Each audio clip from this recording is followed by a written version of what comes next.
ఇప్పుడు దేశవ్యాప్తంగా పుష్ప సినిమా గురించి రచ్చ అని ఎందుకు అనిపిస్తుందంటే చర్చను దాటిపోయింది స్థాయి.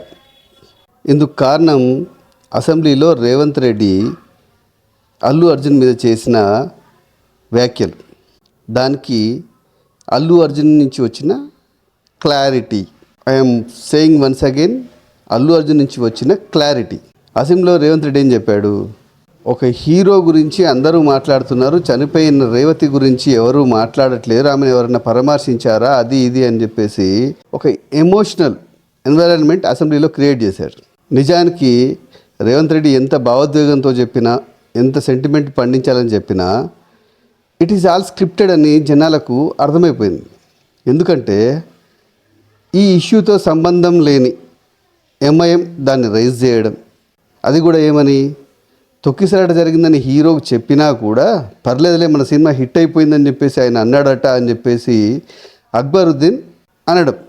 దాని మీద రేవంత్ రెడ్డి లేచి వివరణ ఇవ్వడం, అల్లు అర్జున్ టార్గెట్ చేస్తూ ప్రసంగించడం, ఇందులో కూడా పాలిటిక్స్ తీసుకొచ్చేసి బీఆర్ఎస్ను టార్గెట్ చేయాలని చెప్పేసి వీలైనంత ప్రయత్నించడం. నిజంగా అల్లు అర్జున్ అన్నాడో లేడో తెలియకముందే అక్బరుద్దీన్ అసెంబ్లీలో ఎలా క్వశ్చన్ అడుగుతాడు. ఒక ఆడబిడ్డ చనిపోతే ఎవడు పరామర్శించారా, ఎందుకు రాలేదు, అప్పుడు లేవని నోర్లు ఇప్పుడు ఎందుకు లేస్తున్నాయి అని చెప్పేసి బాలకృష్ణ డైలాగ్ స్టైల్లో రేవంత్ రెడ్డి గారు అసెంబ్లీలో ప్రశ్నించారు. గుడ్, ప్రశ్నించడం చాలా మంచిది. కానీ బాధిత రేవతి కుటుంబాన్ని మొదట పరామర్శించాల్సింది ఎవరు? ఈ రాష్ట్ర హోంమంత్రి. మరి మన రాష్ట్ర హోంమంత్రి ఎవరు? రేవంత్ రెడ్డి గారు. రేవంత్ రెడ్డి గారు వెళ్ళారా? పరామర్శించారా? పరిస్థితిని స్వయంగా తెలుసుకున్నారా? బాధిత కుటుంబానికి ధైర్యం చెప్పారా?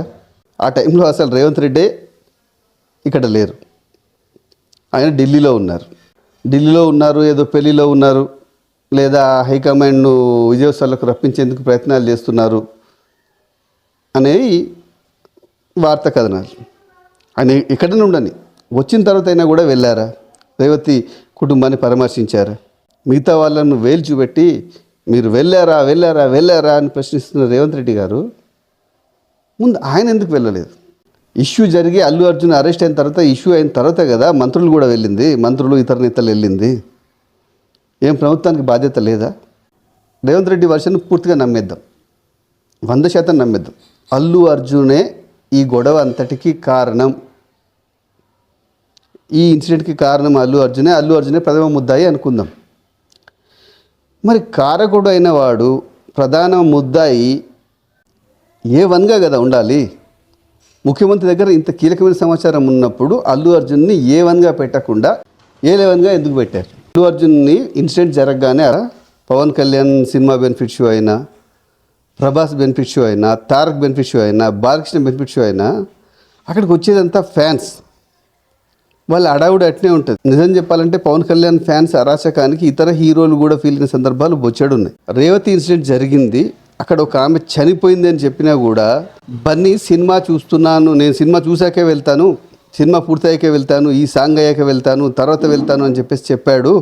పోలీసు చెప్పినా కూడా వినలేదు అని చెప్పేసి రేవంత్ రెడ్డి ప్రధానంగా అక్యూజ్ చేశాడు. అసలు నాకు ఏ పోలీసు చెప్పలేదు, నా మేనేజింగ్ టీం వాళ్ళు వచ్చి చెప్పగానే నేను అక్కడికి వెళ్ళిపోయాను అనేది Allu Arjun clarity. Okay, first ప్రభుత్వ వర్షన్కి వద్దాం. పోలీసులు చెప్పారు, పదే చెప్పినా కూడా అల్లు అర్జున్ వెళ్ళలేదు అనేది రేవంత్ రెడ్డి ఆరోపణ. మళ్ళీ ఏం చెప్తారు అంటే, అల్లు అర్జున్కి మేము చెప్పాలి అంటే ఆయన పర్సనల్ సెక్యూరిటీ, ఆయన మేనేజర్ మమ్మల్ని అలో చేయలేదు, మేము చెప్పినా కూడా ఆయన ఆ విషయాన్ని అల్లు అర్జున్కి చెప్పలేదు, దీంతో ఫోర్స్ఫుల్గా మేము వెళ్ళాల్సి వచ్చింది అనేది రెండో వాదన. ఈ రెండు ప్రభుత్వం నుంచి, పోలీసుల నుంచి వచ్చినాయి. ఇందులో ఏది కరెక్ట్? రేవతి ఎవరైతే చనిపోయిందో ఆమె భర్త క్లెయిమ్ ఏంటంటే, నా భార్య చనిపోయిందని నాకు రాత్రి 3 గంటలకు చెప్పారు అంటున్నారు, అర్ధరాత్రి 3 గంటలకు చెప్పారు అంటున్నారు. అంటే అల్లు అర్జున్ వెళ్ళిపోయిన తర్వాత 4 గంటలకు ఆమె భర్తకు చెప్పారు. రేవతి చనిపోయింది నిజమే అయితే ముందుగా చెప్పాల్సింది ఆమె భర్తకు కదా, ఆయన కదా బాధితుడు, హీఈస్ ద సఫరర్ కదా. ఆయనకు ఎందుకు 4 గంటలు లేటుగా ఈ విషయాన్ని ఇన్ఫామ్ చేశారు? పోలీసులు ఆమె చనిపోయిందని తెలుసుకున్నప్పుడు ముందుగా చేయాల్సింది ఆమె ఫ్యామిలీకి కదా చెప్పాల్సింది. పోనీ అటో పోలీసు ఇటో పోలీసు చెప్పాడు అనుకున్నా కూడా ఓ 5-10 నిమిషాలు అటు ఇటుగా ఆమె భర్తకి తెలియాలి, చనిపోయిన రేవతి భర్తకు తెలియాలి. తెల్లారగట్ల 3 గంటల దాకా ఎందుకు చెప్పలేదు? ఈ 4 గంటల గ్యాప్లో ఏం జరిగింది? ఇది కదా కీలకమైన క్వశ్చన్. అసలు ఈ ఇష్యూ మీద రాజకీయం చేస్తున్నారని చెప్పేసి రేవంత్ రెడ్డి అనడం ఎంత మటుకు కరెక్ట్? ఎందుకంటే ఇది law and order issue. Allu Arjun సినిమాకి బెనిఫిట్ షోకి పర్మిషన్ ఇచ్చింది, రేట్లు పెంచుకుని పర్మిషన్ ఇచ్చింది మేమే అని రేవంత్ రెడ్డి చెప్పారు. అల్లు అర్జున్ థియేటర్కి వస్తారని చెప్పేసి సంధ్యా థియేటర్ వాళ్ళు 2 రోజుల ముందే పర్మిషన్ అడిగారు కదా. అల్లు అర్జున్ వస్తున్నాడు అన్నప్పుడు ఆ సినిమాకు దేశవ్యాప్తంగా క్రేజ్ ఉన్న మాట అందరికీ తెలిసిందే. మరి మన రాష్ట్ర ఇంటెలిజెన్స్ ఏం చేస్తుంది? పోలీసు వ్యవస్థ అందుకు తగ్గట్టు ఎందుకు ఏర్పాట్లు చేయలేదు? దేశవ్యాప్తంగా క్రేజ్ ఉన్న సినిమాకి ఫ్యాన్స్ విరగా పడతారు అని తెలుసు కదా.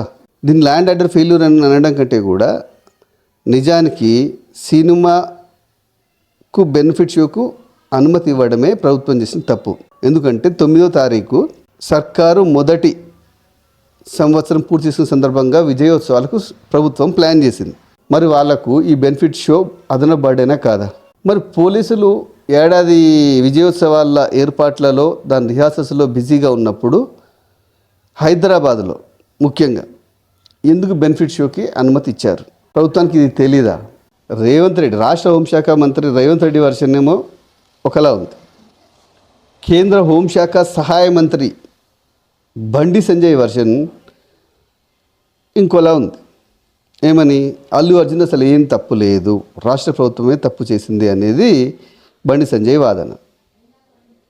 మరి కేంద్ర హోంశాఖ సహాయ మంత్రికి రాష్ట్ర పోలీసులు తప్పుడు నివేదిక ఇచ్చిల్లా, లేదా రాష్ట్ర హోంమంత్రికి పోలీసులు తప్పుడు నివేదిక ఇచ్చిల్లా?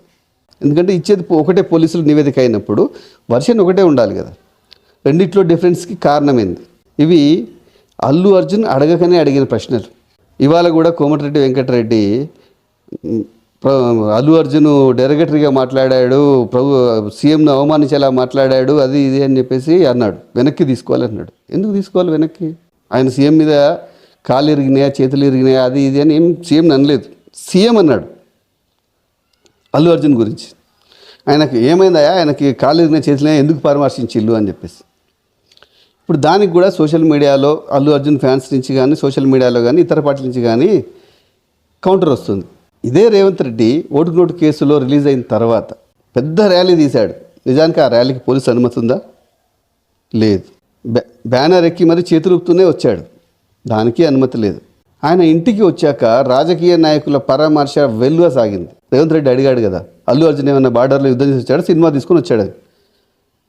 ఇప్పుడు సోషల్ మీడియాలో కూడా రేవంత్ రెడ్డికి అదే క్వశ్చన్ వస్తుంది. ఓటుకు నోటు కేసులో రిలీజ్ అయినప్పుడు రేవంత్ రెడ్డి ఏమన్నా బార్డర్లో యుద్ధం చేసి వచ్చాడా, లేదా ఆయనకన్నా కాలు చేతులు ఇరిగినాయి, ఎందుకు అప్పుడు పరామర్శల వెల్లువ జరిగింది? అప్పుడు రేవంత్ రెడ్డి ఏందా మీరు మరి ఇట్లా ఎందుకు వచ్చి నన్ను పరామర్శిస్తున్నారు, నేను ఏమన్నా దేశం బార్డర్లో యుద్ధం చేసి వచ్చినా, లేకపోతే నాకేమన్నా కాలు చేతులు ఇరిగినా ఎందుకు పరామర్శిస్తున్నారు అని చెప్పేసి వాళ్ళు నన్ను అడిగాడు. ఇప్పుడు అల్లు అర్జున్ ఇంటికాడ పరామర్శలు జరిగితే దాన్ని మీడియా చూపిస్తే దాన్ని కూడా తన ప్రసంగంలో వాడుకోవాల్సిన దుస్థితి రేవంత్ రెడ్డికి ఎందుకు వచ్చింది? జరిగిన ఇన్సిడెంట్ను అసెంబ్లీలో చెప్పొచ్చు, కానీ దానికి భావోద్వేగాన్ని జోడించి సెంటిమెంట్ పండించాల్సిన అవసరం ఏమొచ్చింది? ఇంకోటి విచిత్రంగా ఏమిటంటే అప్పుడు ఎందుకు మాట్లాడలేదు, ఇప్పుడు ఎందుకు మాట్లాడలేదు, మొదట ఎందుకు వెళ్ళలేదు, ఎందుకు పరామర్శించలేదు, అది ఇది అని చెప్పేసి అడుగుతున్నారు. ఒకటే క్వశ్చన్, అసెంబ్లీ కూడా 4-5 రోజులు జరిగింది కదా, మరి ఈ విషయాన్ని లాస్ట్ అంశంగా ఎందుకు తీసుకున్నారు? అది కూడా అక్బరుద్దీన్ తోటి క్వశ్చన్ రైజ్ చేయించి దానికి ఆన్సర్ ఇస్తున్నట్టు ఎందుకు తీసుకున్నారు? ఎందుకంటే సింపుల్, ప్రతి ఒక్కరికి అర్థమైపోద్ది. అసెంబ్లీ సెషన్లో ఏం జరిగింది అంటే కేసీఆర్ కుటుంబాన్ని రేవంత్ తిట్టడం, దానికి ప్రతిగా బీఆర్ఎస్ వాళ్ళు ఆన్సర్ చేయడం, అంతకు మించి అసెంబ్లీ సెషన్లో ఏం జరగలేదు. భూభారత్ అనే బిల్లు పెట్టారు, ఇంకో 2-3 బిల్స్ పెట్టుకున్నారు. అది ఎప్పుడు జరిగేదే. అసెంబ్లీ సెషన్లు అంటేనే ప్రతిపక్షాన్ని ఇష్టం ఉన్నట్టు గవర్నమెంట్ తిట్టడం, తమకు మైక్ దొరికినప్పుడు దానికి ప్రతిపక్షాలు కౌంటర్ ఇవ్వడం, ఆ తర్వాత లాస్ట్లో మైక్ ఎట్లాగూ గవర్నమెంట్ దగ్గర ఉంటుంది కాబట్టి గవర్నమెంట్ వర్షన్లో ప్రతిపక్షాలను నోటుకొచ్చినట్టు తిట్టేసి నిరోధిక వాయిదా వేసుకోవడం అనేది అసెంబ్లీలు, పార్లమెంట్లు ఎవరి అధికారంలో ఉన్నా కూడా ఇదే జరుగుతుంది. ఉన్న అసెంబ్లీ సెషన్లో జరిగిన ఫ్లాస్ అన్నీ కొట్టుకుపోయి ఇది హైలైట్ కావాలి, ఇది మేజర్ న్యూస్ కావాలనే ఉద్దేశంతో దీన్ని లాస్ట్లో టేకప్ చేశారు. ఇందులో కూడా ప్రతిపక్షాలను తిట్టి వాళ్ళ ఈగోని సంతృప్తిపరుచుకున్నారు అనేది ఇప్పుడు మీడియా మొత్తంలో జరుగుతున్న చర్చ. ముఖ్యంగా రేవంత్ రెడ్డి వర్గం మీడియా రేవంత్ రెడ్డి మాటలను సమర్థిస్తూ చేస్తున్న వీడియోల్లో వాళ్ళే రేవంత్ రెడ్డికి మరింత చెడు చేస్తున్నారు. అల్లు అర్జున్ ఇప్పుడు బయటకు వచ్చాడు, ఇగో ఇలా వెళ్ళిపోయాడు, ఇలా జరిగిందని చెప్పేసి వాళ్ళు పెట్టిన వీడియోలకు కౌంటర్లు వెతుకుతున్నప్పుడు సోషల్ మీడియాలో వాళ్ళని డిఫెండ్ చేసుకునే ప్రధానమైన అస్త్రాలన్నీ దొరుకుతున్నాయి.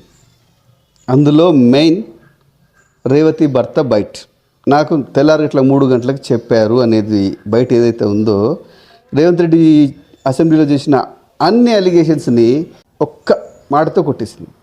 ఎందుకంటే అతని భార్య చనిపోతే అతనికి తెల్లగట్లకు 3 గంటలకు చెప్పినప్పుడు